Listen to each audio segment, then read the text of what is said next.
Hello नमस्कार साथियों। आज का अपना जो वीडियो रहने वाला है कॉन्ट्रासेप्टिव मेथड से रिलेटेड ऐसे क्वेश्चन जो आपको हर बार एग्जाम में पूछे जाते हैं। बहुत इंपॉर्टेंट क्वेश्चंस आपके सामने डील करेंगे। शुरुआत करते हैं आपके पहले क्वेश्चन से। पहला क्वेश्चन आपका क्या कह रहा है? Contraceptive oral pills helps in birth control by. Contraceptive pills है, ओरल पिल्स है, वो बर्थ कंट्रोल में कैसे प्रिवेंट करती हैं? तो यहाँ पर जो आपका ऑप्शन दिया हुआ है किलिंग ऑफ ओवा, प्रिवेंटिंग ओव्यूलेशन, या फिर किलिंग ऑफ स्पर्म, या फिर फॉर्मिंग बैरियर बिटवीन स्पर्म और ओवा के बीच में जो बैरियर के रूप में काम करती है। तो यहाँ पर आपका जो ऑप्शन दिया गया है उसके अकॉर्डिंग आपका क्या आंसर रहना है, आप कमेंट बॉक्स में ज़रूर कमेंट करें, ठीक है। हालांकि इससे रिलेटेड मैं आपको करेक्ट आंसर बता देता हूँ। सबसे पहले तो जो ओरल पिल्स जो होती हैं वो गोनेडोट्रोपिन यानी कि जो आपके एफएसएच एंड एलएच यानी कि जो ओरल पिल्स है वो गोनेडोट्रोपिन कौन कौन से हार्मोन्स है? वो एफएसएच एंड एलएच, ठीक है। मतलब गोनेडोट्रोपिन के जो पिट्यूटरी सीक्रेशन है उसको ब्लॉकिंग करके ओवुलेशन को रोककर प्रेगनेंसी को रोकती है, जो ओवुलेशन के लिए नेसेसरी होता है, ठीक है। यानी कि क्या करती है ये पिट्यूटरी जो सीक्रेशन होता है उसको क्या करती है? ब्लॉकिंग करके क्या करते हैं? ओवुलेशन को स्टॉप कर देती है, ठीक है। जिससे क्या होता है? प्रेगनेंसी रुक जाती है, ठीक है। और जो ओवुलेशन के लिए क्या होता है? नेसेसरी होता है। ये कौन? जो हार्मोन्स होते हैं वो ओवुलेशन के लिए नेसेसरी होते हैं। ये कौन? दोनों हार्मोन, ठीक है। तो उसके लिए ये क्या करती है? ब्लॉकिंग करके ओवुलेशन को रोकती है, ठीक है। और दूसरा इससे रिलेटेड है कि जो मिनी पिल्स होती है, कुछ जो मिनी पिल्स, ये क्या करती है? सर्वाइकल म्यूकस को, जो आपका सर्वाइकल म्यूकस, उसको क्या करती हैं? थिक एंड स्कैंटी बनाकर स्पर्म के पेंट्रेशन को रोकता है। स्पर्म के पेंट्रेशन को क्या करता है? ये स्टॉप कर देता है, ठीक है। जो कि ट्यूबल मोटिलिटी को इनहिबिटिंग और स्पर्म एंड ओवम को यूटेराइन कैविटी में ले जाने में डिले करता है, ठीक है।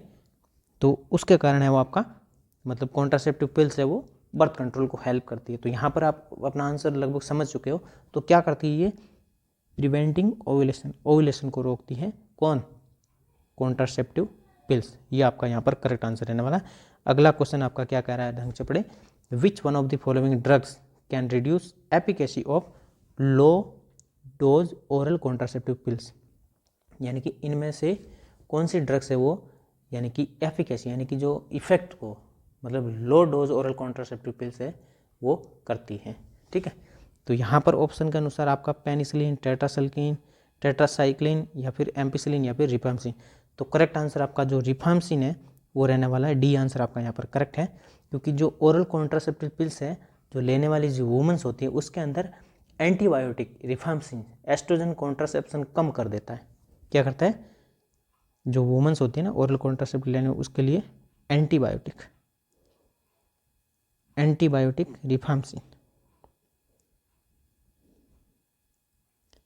रिफाम्सिन जो कि एस्ट्रोजन के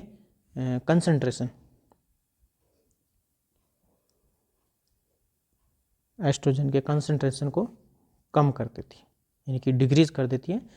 इसलिए प्रेगनेंसी को रोकने में पिल्स है वो मतलब इसलिए प्रेगनेंसी को रोकने में पिल्स की जो इफेक्टिवनेस है वो कम हो जाती है, जिसके कारण क्या होता है? इफेक्टिवनेस वो भी डिक्रीज हो जाती है, ठीक है। तो करेक्ट आंसर आपका यहाँ पर डी रहने वाला। अगला क्वेश्चन क्या कह रहा है, ढंग से पढ़े। Which of the following neoplasm has been associated with use of oral contraceptive, ठीक है। Which of the following neoplasm has been associated यानी कि इनमें से कौन सा न्यूप्लाज्म है वो एसोसिएट होता है किसके लिए? यूज करने के लिए ओरल कॉन्ट्रासेप्टिव पिल्स का।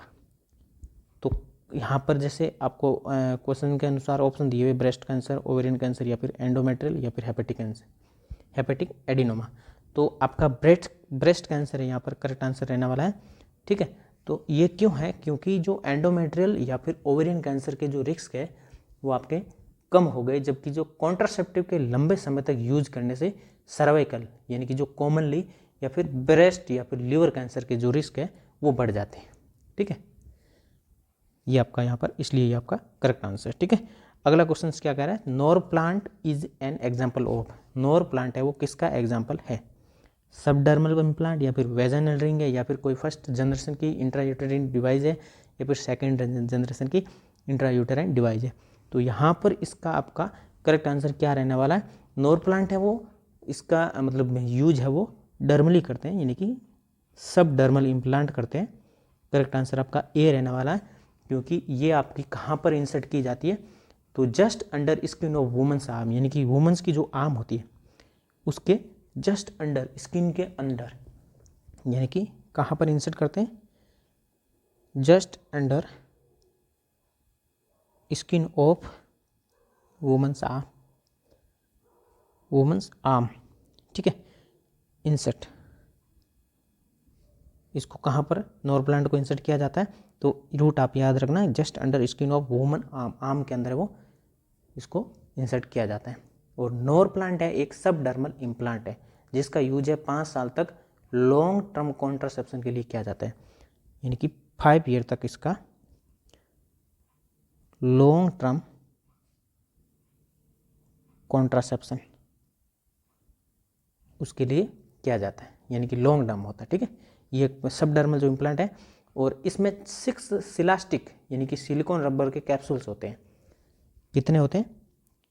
6 सिलास्टिक। सिलास्टिक का मतलब क्या होता है? Silicone rubber, silicone rubber. ठीक है, इसके कैप्सूल्स होते हैं। उसका डोज कितना होता है?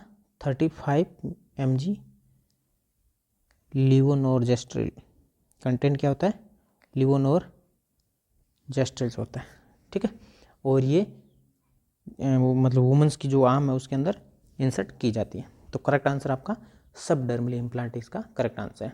अगला क्वेश्चन आपका क्या कह रहा है, ढंग से पढ़े। A woman using diaphragm for contraception should be instructed to leave it in place for at least how long after intercourse. एक वुमन है वो डायफ्राम का यूज कर रही है, किसके लिए? कॉन्ट्रासेप्शन के लिए। उसको इंस्ट्रक्शन करना है कि इसे कब लीव, मतलब कब हटाना है इसको, एटलीस्ट मतलब कितने टाइम बाद में इसको इंटरकोर्स करने के बाद में इसे हटाना है। ठीक है, तो क्वेश्चन के ऑप्शन आपके सामने है 6 घंटा, 12 घंटा या फिर 1 घंटा या फिर 28 घंटे। तो करेक्ट आंसर आपका क्या रहने वाला है? 6 आवर। ए आंसर आपका यहाँ पर करेक्ट है, क्योंकि जो डायफ्राम क्या होता है? ये एक प्रकार की डच कैप यानी कि एक रबर का प्लास्टिक कप होता है। ठीक है, जिसका यूज है कॉन्ट्रासेप्टिव पर्पज़ के लिए अपन करते हैं, और ये इंटरकोर्स के दौरान जो सर्विक्स होता है उस पर फिट बैठता है या फिर ये कवर करता है उसको। ठीक है, यानी कि डायफ्राम है वो सर्विक्स, इसको कवर करता है कब? इंटरकोर्स के दौरान। इंटरकोर्स के दौरान जब मतलब सर्विक्स पर ये फिट बैठता है और यूट्रस में जो स्पर्म है उसकी एंट्री को प्रिवेंट करता है। क्या करता है? प्रिवेंट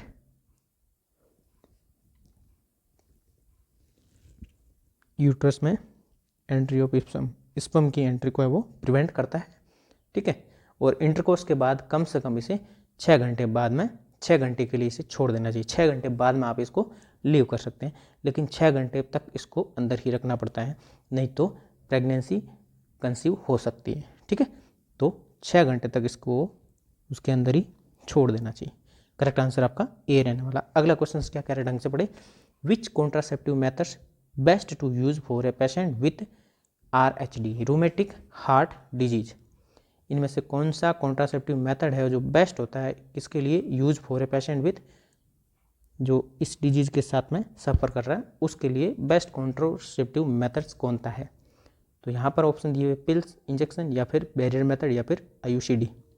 ठीक है, तो इसके अनुसार आपका जो करेक्ट आंसर है वो एक प्रकार का बैरियर मेथड है, वो आपका रूमेटिक हार्ट डिजीज के अंदर बेस्ट रहता है। करेक्ट आंसर आपका सी रहने वाला है, क्योंकि ये एक प्रकार का बैरियर मेथड है, वो सेफ होता है। तो ये एक प्रकार का सेप मेथड है, एक तो सेप मेथड है। और इसके यूज को जो हार्ट डिजीज़ वाले क्लाइंट्स है उनको एनकरेज किया जाना चाहिए, जैसे आपकी जो रोमेटिक हार्ट डिजीज़ है उसके लिए, ठीक है। तो हार्ट पेशेंट में हार्मोनल कॉन्ट्रासेप्शन से बचने के लिए एक प्रकार का बेस्ट होता है। तो ये किससे बचने के लिए बेस्ट होता है? हार्मोनल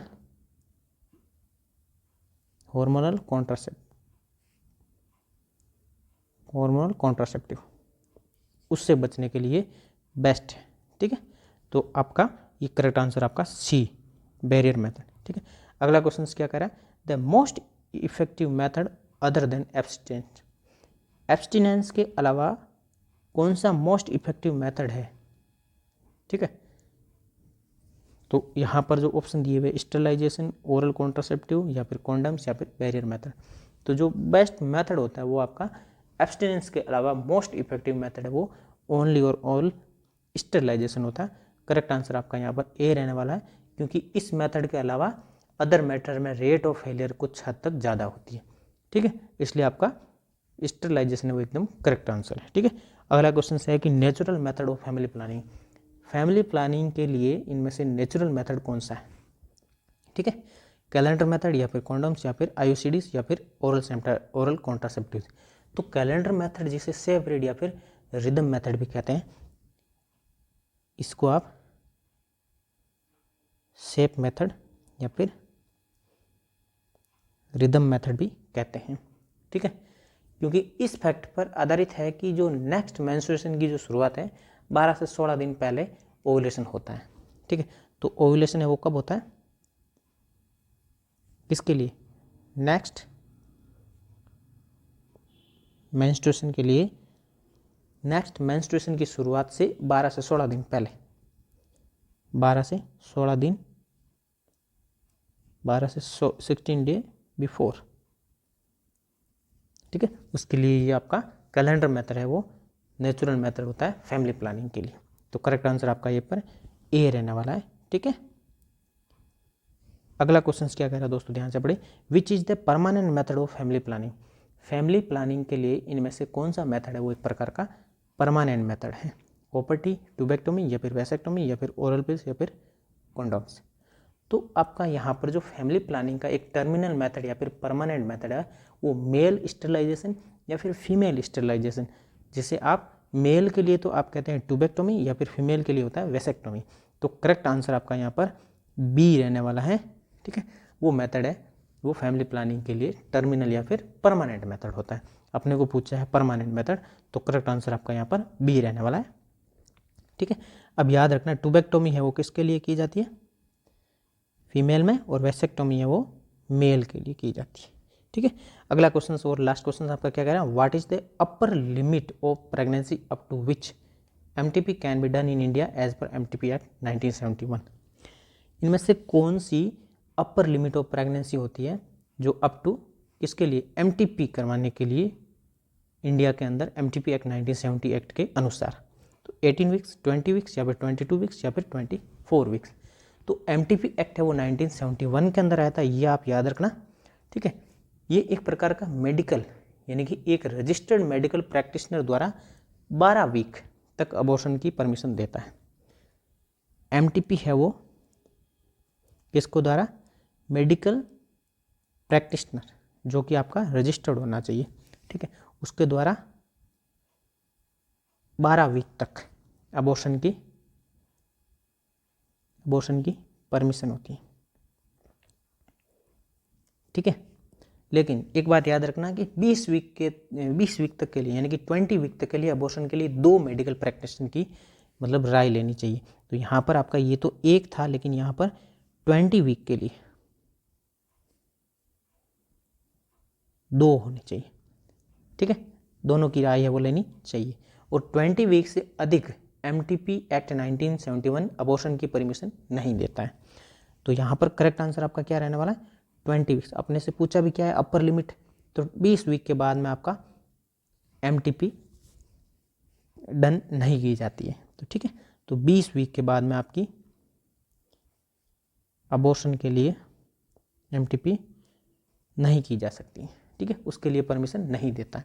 ये थे आपके पूरे के पूरे MTP से रिलेटेड यानी कि कॉन्ट्रासेप्टिव जो आपके मेथड से उससे रिलेटेड सारे के सारे क्वेश्चन जो इंपॉर्टेंट है, हर एग्जाम में 1 से 2 क्वेश्चन आपको पूछे जाते हैं।